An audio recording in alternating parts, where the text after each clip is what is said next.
अब हम राज्य संरक्षित स्मारक के बारे में पढ़ते हैं। राज्य संरक्षित स्मारक वो होते हैं जिसमें राज्य सरकार जो रहती है संरक्षण के लिए अपना इन्वेस्टमेंट करती है, उसके डेवलपमेंट के लिए काम करती है। ठीक है, सबसे पहले चलते हैं हम बस्तर संभाग। बस्तर संभाग में 3-4 स्मारक हैं जो बहुत फेमस है और बार बार एग्जाम्स में पूछे जा रहे हैं। कोंडागांव में है ईंटों का टीला गढ़धनोरा। हमने राज्य संरक्षित स्मारक में भी पढ़ा था कि गढ़धनोरा में महापाषाणकालीन स्मारक जो है वो केंद्र संरक्षित है। वैसे यहाँ पे ईंटों का एक टीला पाया गया है जिसको राज्य संरक्षित स्मारक घोषित किया गया है। ठीक है, उसके बाद चलते हैं बस्तर। बस्तर में चित्रकूट जो स्थान है वहां पर एक शिव मंदिर है जो राज्य संरक्षित स्मारक घोषित है। उसके बाद चलते हैं अपन दंतेवाड़ा। दंतेवाड़ा में बत्तीसा मंदिर है जो बारसूर नामक स्थान पर है। ये भी राज्य संरक्षित स्मारक है। इस मंदिर की खासियत यह है कि इसमें 32 स्तंभ से इस मंदिर का निर्माण किया गया है और बस्तर राज्य में जो राजा निवास करते थे, वहां शासन करते थे, नागवंशियों ने इस मंदिर की स्थापना की थी। ठीक है, उसके बाद चलते हैं नारायणपुर। नारायणपुर जिला में भोंगापाल पर बुद्ध की बहुत विशाल प्रतिमा पाई गई है। ये भी आपका राज्य संरक्षित स्मारक है। ठीक है, ये अबुझमाड़ जो क्षेत्र है वो भी इसी के आसपास ही है। ठीक है, तो ये भी एग्जाम में पूछा गया है। अब चलते हैं अपन रायपुर संभाग। रायपुर संभाग में सिर्फ रायपुर को छोड़ करके बाकी जितने भी जिले हैं उन सभी में कुछ न कुछ स्मारक जो है वो राज्य संरक्षित स्थित है या राज्य संरक्षित घोषित है। ठीक है, हम सब पहले देख लेते हैं धमतरी। धमतरी जिले में हमने पढ़ा था कि सिहावा नामक पहाड़ी से जिसे महानदी का उद्गम हुआ है, वहां पर कर्णेश्वर महादेव का एक मंदिर है जो राज्य संरक्षित स्मारक घोषित है। उसके ऊपर चले जाते हैं मुजगनी। मुजगनी से महापाषाणकालीन स्मारक प्राप्त हुए, ये भी राज्य संरक्षित घोषित है। ठीक है, फिर अब चलते हैं हम गरियाबंद जिला। गरियाबंद जिले में फिंगेश्वर नामक स्थान है। ये आपका राज्य में उसके थोड़ा सा पहले ही पड़ जाता है आपको। ठीक है, वहां पर फणिकेश्वर नाथ का जो मंदिर है वो आपका राज्य संरक्षित घोषित है। ठीक है, उसके बाद चलते हैं महासमुंद। महासमुंद में 2 फेमस जगह हम जानते हैं, एक तो सिरपुर है, उसके अलावा आप याद कर लीजिए कुलिया। कुलिया में है आपका महापाषाणकालीन स्मारक जो राज्य संरक्षित घोषित है। फिर सिरपुर जो है वहां पे 2 जो स्मारक है वो राज्य संरक्षित घोषित है। पहला है आपका आनंद प्रभु कुटी विहार। ठीक है, हम जानते हैं कि जो भगवान बुद्ध थे उनके प्रिय शिष्य का नाम आनंद था और आनंद जो थे उन्हीं की स्मृति में या शायद वो यहाँ आए और उन्होंने निवास किया, तो उन्हीं के नाम से आनंद प्रभु कुटी विहार करके हमें खनन से प्राप्त हुआ है। तो वो आपका सिरपुर में है और ये प्रश्न में पूछा भी गया है। ठीक है, तो आपका आंसर महासमुंद होगा। उसके बाद आता है आपका स्वास्तिक विहार, ये भी आपका सिरपुर में स्थित है। ठीक है, अब हम ऊपर चले जाते हैं आपका बलौदा बाजार। बलौदा बाजार में 3 जगह को आपको अच्छे से याद रखना है। पहला है डमरू, दूसरा है नवागांव और तीसरा है पलाड़ी। ठीक, डमरू में आपको मिला है प्राचीन भग्न मंदिर। हमने एक भग्न मंदिर और पढ़ा था, वो कोरबा जिले में पढ़ा था, लेकिन वो राज्य संरक्षित स्मारक था जो कटघोरा में स्थित है। ठीक है, यहाँ पे डमरू है जो प्राचीन मंदिर आपका आ जाएगा आंसर। फिर दूसरा लेते हैं अपन नवागांव। नवागांव से कुलेश्वर मंदिर जो है वो राज्य संरक्षित स्मारक है। ठीक है, फिर थर्ड लेते हैं हम पलारी। पलारी का एक सिद्धेश्वर मंदिर है, वह भी राज्य संरक्षित घोषित है। तो ये भी प्रश्न में पूछा गया है, तो प्लीज याद कीजिए इसको। अब हम चलते हैं दुर्ग संभाग।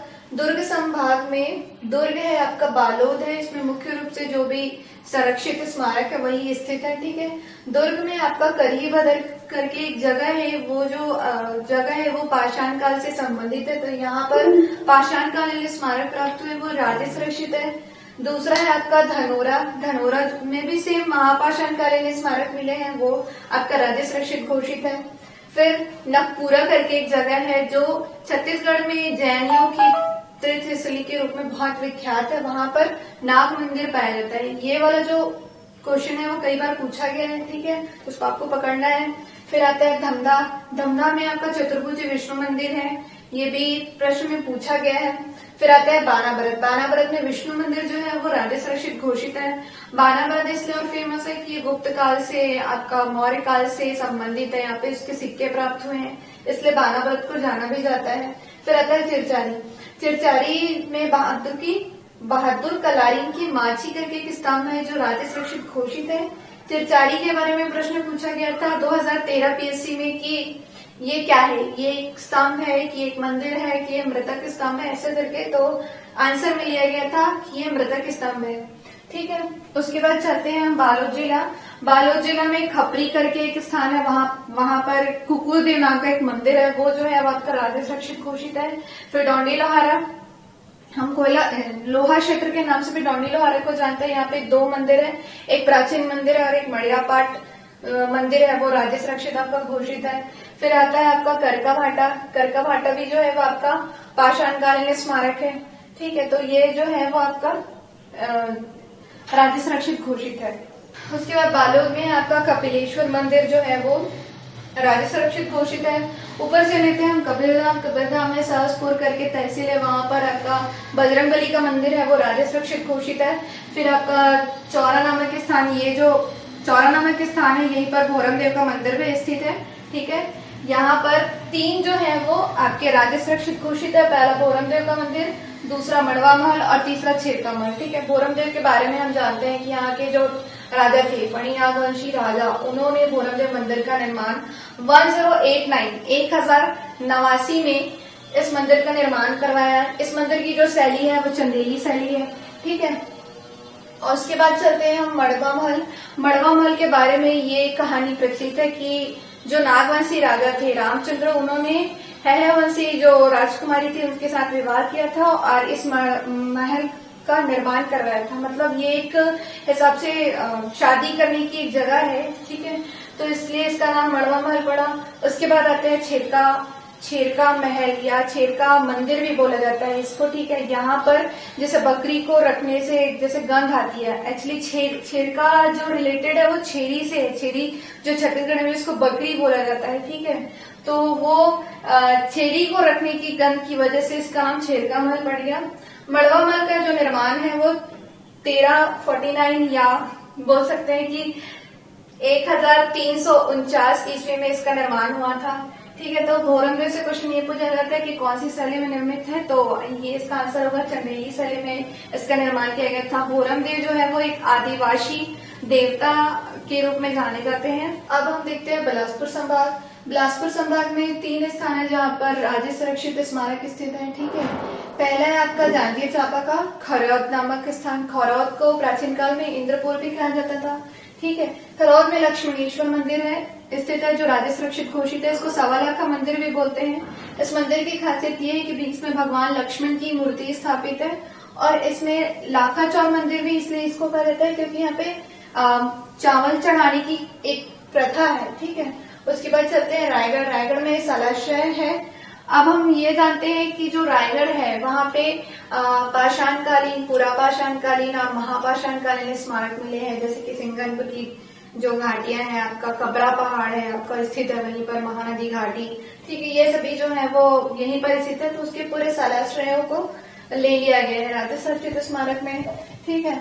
उसके बाद चले जाते हैं बिलासपुर। बिलासपुर में 2 जगह है जहाँ से प्रश्न पूछे भी जा रहे हैं बहुत ज्यादा।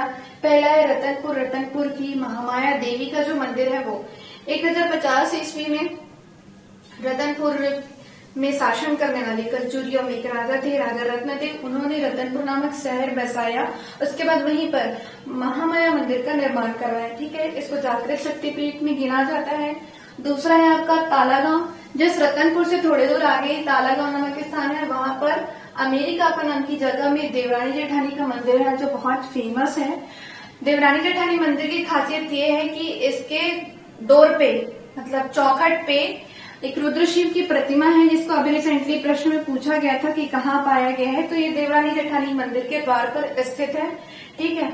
इसमें 11 जीवों की मतलब शेप बने हुए हैं, ठीक है।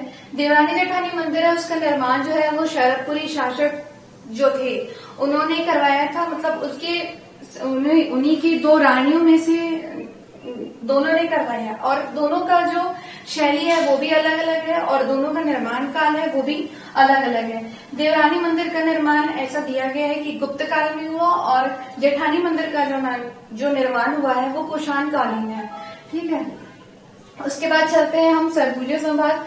सरगुजा संभाग में सिर्फ सरगुजा में ही डिपाडी करके एक जगह है, वहां पर ध्वस्त मंदिर स्थित है, ठीक है। फिर सरगांव नामक स्थान है, वहां पर धूमनाथ मंदिर स्थित है, ठीक है। इसके अलावा भी और भी बहुत सारे राज्य सुरक्षित और केंद्र सुरक्षित दोनों हैं, लेकिन ये जो है ज्यादातर प्रश्न में पूछे जा रहे हैं तो प्लीज इसी को ही कैरी कीजिए, ठीक है। तो इस तरीके से मंदिर कंप्लीट होता है।